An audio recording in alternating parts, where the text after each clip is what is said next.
I think one of the hardest things about being a parent is when your kid struggles in school. And when I say struggle, I mean they're behind in something and they're not just struggling to catch up, but also they're struggling with the emotions that being behind brings. If your child has ever gone through something in life, any kind of difficult situation, then that can cause them to get behind, because oftentimes when there are challenging things happening, it can really make it difficult to focus at school. If your house is on fire, you're really not trying to learn algebra, right? And this is the case, and for us, this has really become very apparent in after adopting children, that there are gaps that were left from the trauma, and trying to work our way through those has been challenging.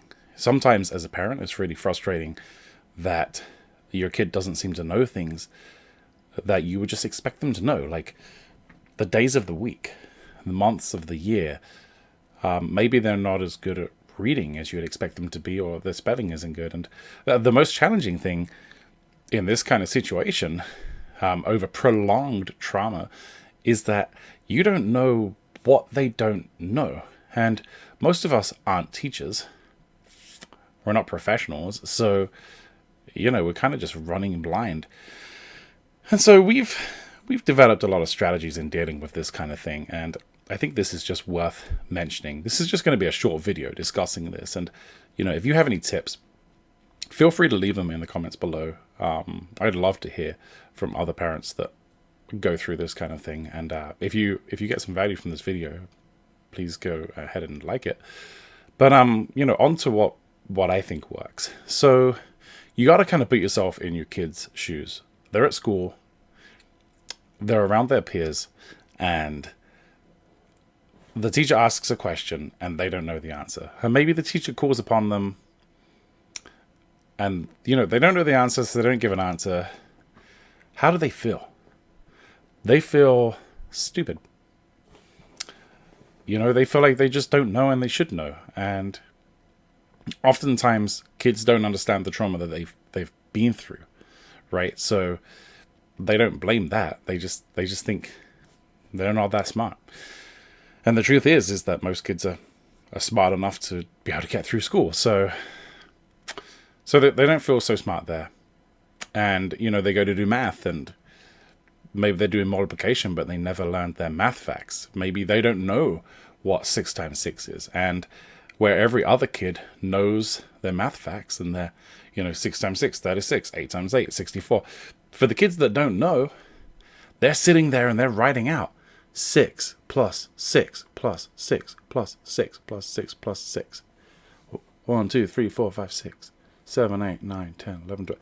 How long is that taking? If you don't know that 6 times 6 is 36, you don't have it written down anywhere. How long is it taking you to figure that out? And if you have 20 multiplication equations to solve, how much longer does it take you than all of the other kids in the class?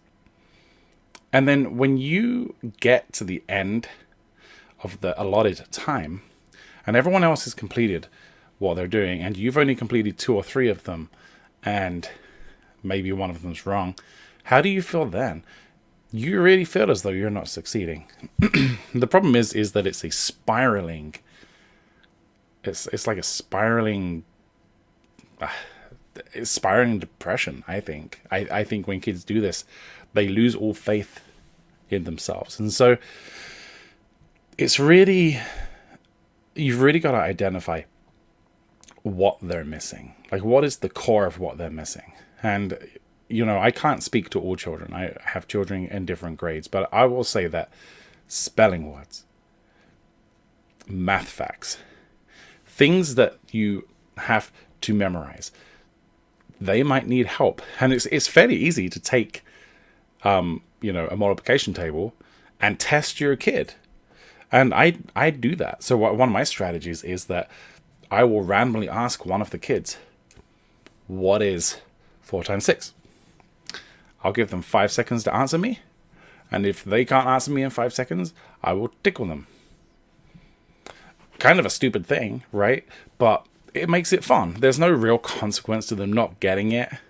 And I'll kind of like play it up like, oh, no. And they'll be like, 32. I'm like, no, that's wrong. It's 24. And, just make it really fun. And get them to a stage where they realize that it isn't that they're stupid.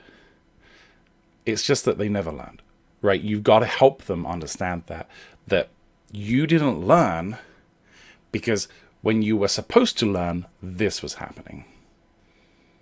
And anybody that was trying to learn that when that was happening, they wouldn't have learned it. And that's okay. And so you just have to keep working through that stuff. I think if you were to sum it up to a few things, there's a few goals that you should have. And that is, 1, to increase their confidence.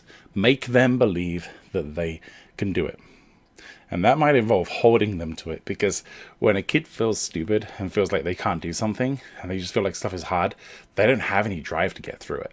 And you'll have to push them, right? You have to push them. And then 2, help them where you can. It's hard when you have a job, when you have a house to maintain, when you have a partner that you want to spend time with.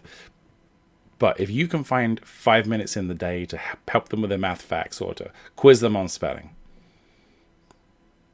or if you can just randomly ask them questions throughout the day, or if you can find creative ways to involve that sort of base foundation of knowledge where they can learn and pick up the things that they missed, it will help them tremendously.